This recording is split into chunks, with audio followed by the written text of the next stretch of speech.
તો નામ નગર નવખંડ માં અને નિરાંત નિર્ગુણ યાદેશ અમર ફળ જાની પજે વર્ષે મેઘ હમેશ। તો નામ लिया एणे सब कुछ लिया અને આ સકળ શાસ્ત્ર કાજો ને વેદ बिना नामे नर नर के गया बड़ बड़ चारो वेद। तो वेद थके ब्रह्मा थके थके मुनि शेष महेश। गीता जी मां गुरु गम नहीं वहाँ सदगुरु का उपदेश। सदगुरु महाराज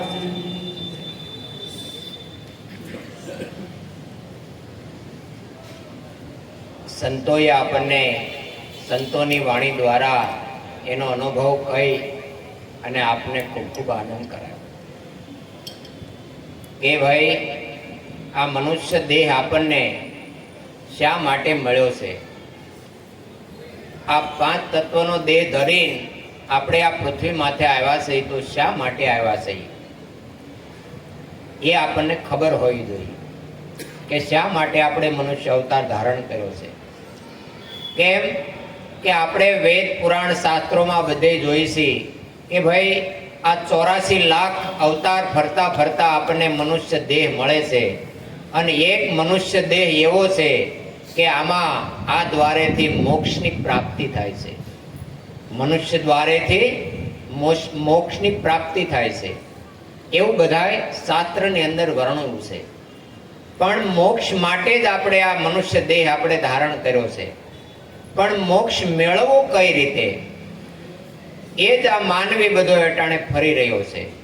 आपणे जोईए छे के व्रत करे छे, कोई होम करे, हवन करे, तीर्थमां जाय, शा माटे जाय के पोतानुं कल्याण थाय ए माटे थी बधाय जाय छे।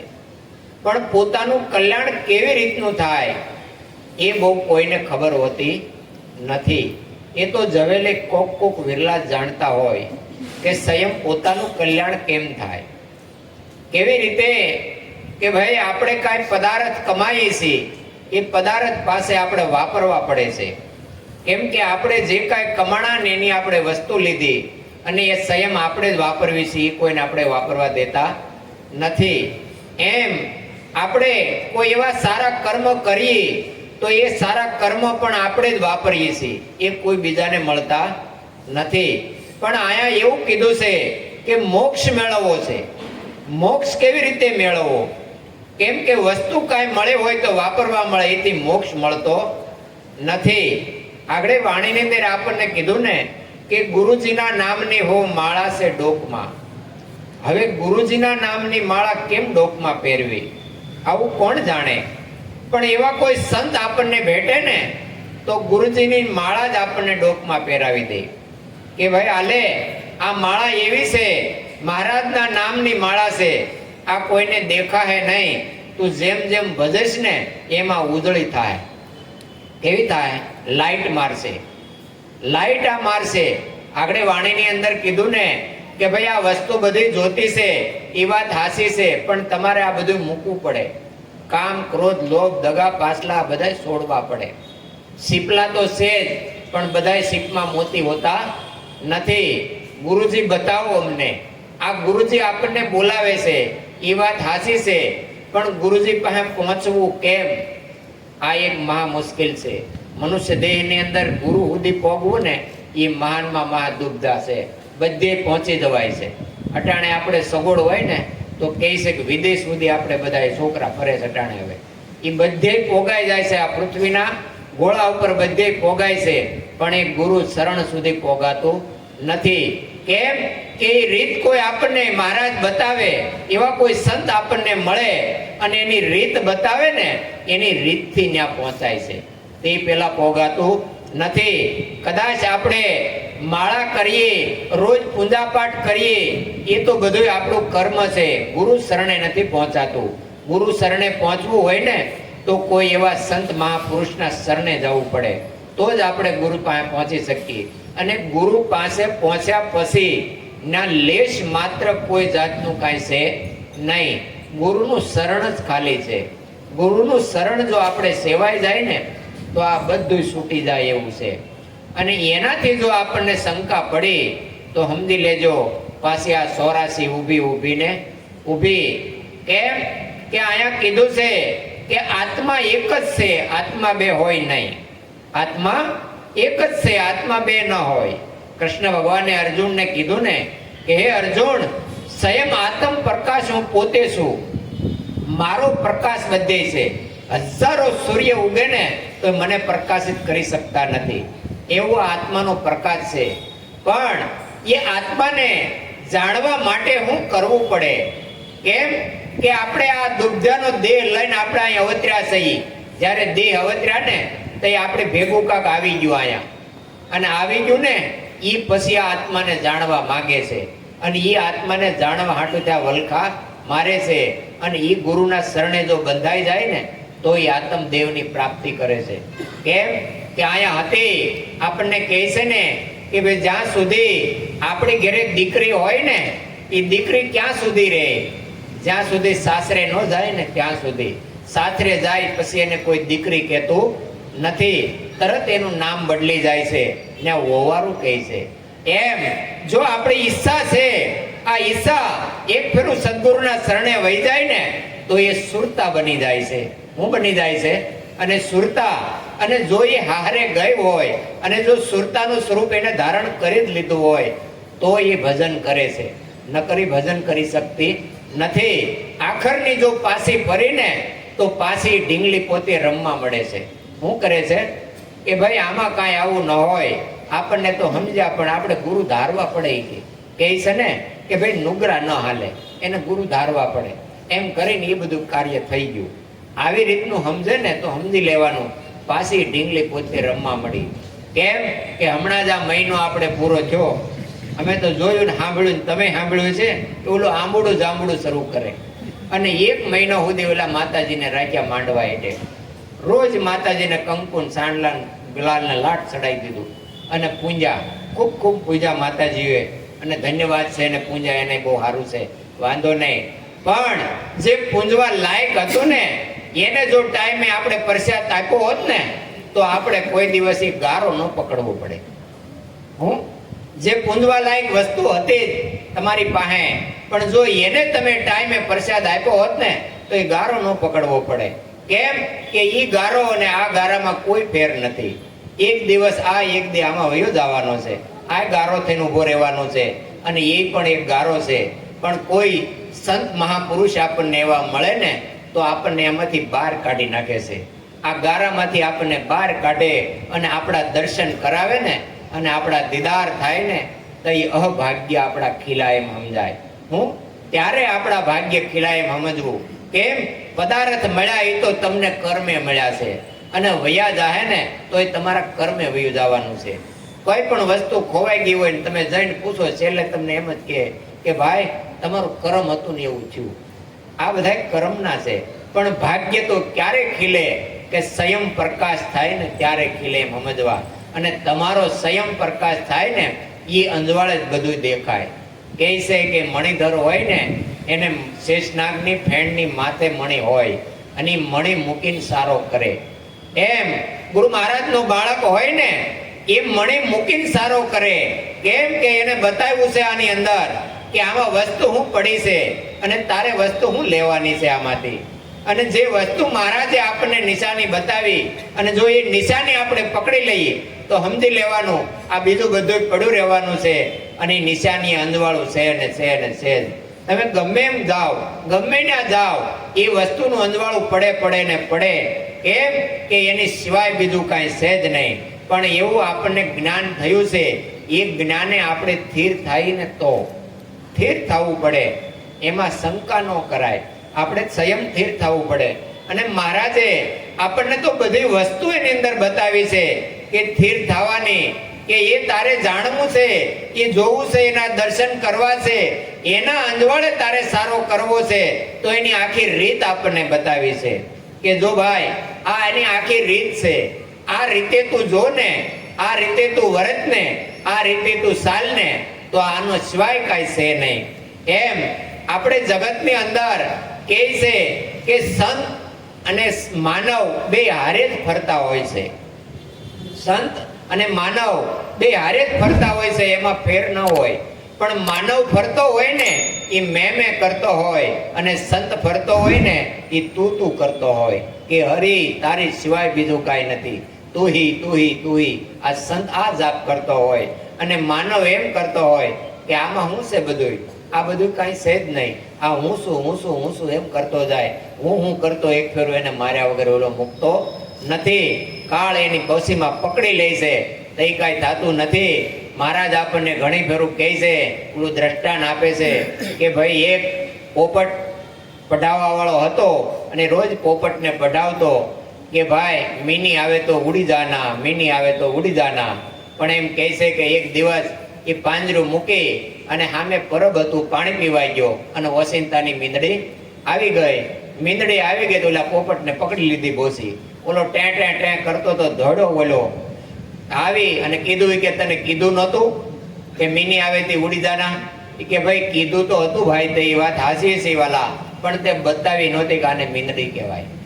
એમ આ માયા રૂપી મીંદડી તમને એક દિવસ જરૂર પકડી લેવાની છે. પકડી લે. પણ એવા કોઈ સંત, એવા સદગુરુને શરણે જાય ને તો આ માયા રૂપી મીંદડીને આપણને કહી દે કે ભાઈ આ માયા છે, જો આ માયા તને કોઈ દી નડતી નથી. અને એ માયાથી પર આપણને દર્શન થાય ને ત્યારે આ વસ્તુ આપણને સમજાય એવી છે, તે પેલા સમજાય એવી નથી. કેમ કે સંતોએ આપણને બહુ સમજાવ્યા છે અને બહુ કીધું છે. ભજનની અંદર બહુ આપણને અનુભવ કીધા છે, પણ આપણને જેથી અનુભવ આપણા હૃદયની અંદર પ્રગટ થાય ને ત્યારે અનુભવ એ હાચા થાય. એ લોકોએ તો એનો અનુભવ એના હૃદયમાં પ્રગટ કર્યો છે, અને પ્રગટ કરી અને આપણી સામે મૂક્યો છે કે ગુરુ શરણે ગયા હોય ને એને આવો અનુભવ થાય. એમ આપણે જોઈએ છીએ કે ભજનની અંદર બધાય જાય છે. આ જગત આખું ભજનની અંદર જાય છે, પણ ભજન સમજાય કેટલા જણાને? કયો ભજન સમજાય કેટલા જણાને? કે જે ગુરુ શરણે રહ્યા હોય ને એટલા જણાને ભજન સમજાય, બાકી બધાને સંભળાય, સમજાય નહીં. સમજાય તો ગુરુ શરણે હોય એને, બાકી તો સંભળાય બધાને. ઘડીક વાહ થાય કે ગંગા સતી આ કહી ગયા, આ સંત આવું કહી ગયા, આ સંત આવું કહી ગયા. એ બધા કહી ગયા તા, તમે સાંભળ્યું, કોઈ સમજ્યા નહીં. સમજો ને તેથી એવી લહેર આવે કે એ આપણી સામે જ ઊભા છે, સેજે આઘા નથી. જો આવું હૃદયની અંદર ધરાઈ જાય ને તો આપણા ભાગ્ય ખીલાય એમ સમજવું.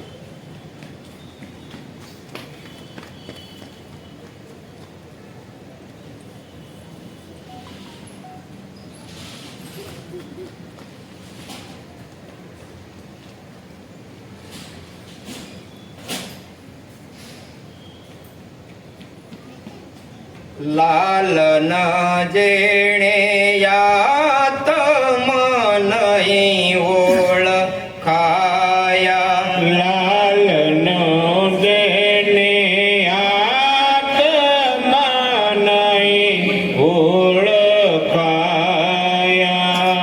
એ તો મિથ્યા જગત માયા.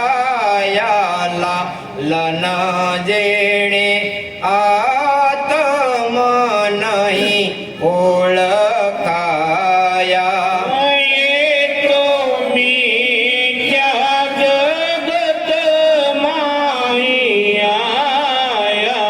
લાલન જેને આત્મ નહીં ઓળખાયા, દેવને દુર્લભ એવો યાદ હશે, એનો વિચાર ન લાયા. દેવને દુર્લભ એવો યાદ હશે,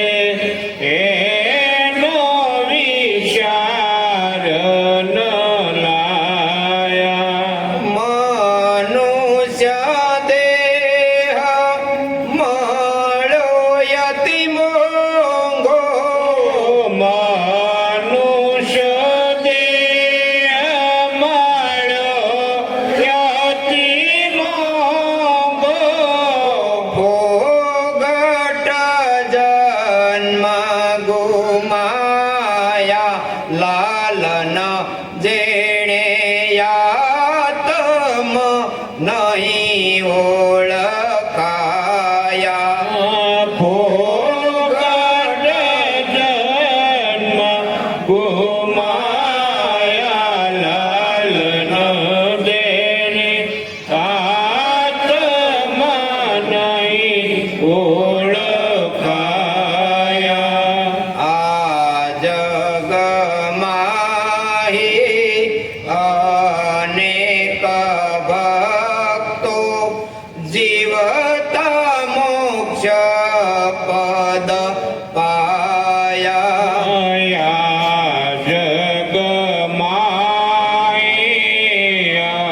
અનેક ભક્તો જીવતા મોક્ષ પદ પાયા. મુવા કેડે નર મુક્તિ રે માગે. મુવા કેરે નર મુક્તિ રે માંગે. એને મૂર્ખ કેવા કે ડાયા લાલન જેણે આત્મ નહીં ઓળખાયા. એને મૂર્ખ કેવા કે ડાયા લાલન દેને આત્મ નહીં ઓળખાયા. પ્રભુ વિના કોઈ ઠામ ન ઠાલો. ગીતામાં શ્રી કૃષ્ણે ગાયા. પ્રભુ વિના ક્યાંય ઠામ ન ઠાલો. ગીતામાં શ્રી કૃષ્ણે ગાયા. આપ મારે ને આપે ન ભાળા. મારીને આપે ન બાળા. મિથ્યાનામ લજાયા લાલન જેણે આત્મ નહીં ઓળખાયા. મિથ્યાનામ લજાયા લાલન દેને આત્મ નહીં ઓળખાયા. હું સુકોણને હરીશે કેવા. જ્યાં સુધી નહીં સમજાયા. હું સુકોણને હરીશે કેવા. જ્યાં સુધી નહીં સમજાયા. લાલન કહે બહુ નર જગમાં. લાલન કહે બહુ નર જગમાં. ગુરુ ગમવે જ્ઞાના કૂટાયા. લાલન જેણે આત્મ નહીં ઓળખાયા. ગુરુ ગમવી જ્ઞાના કૂટાયા. લાલન જેણે આત્મ નહીં ઓળખાયા. એ તો મિથ્યા જગત માહી આ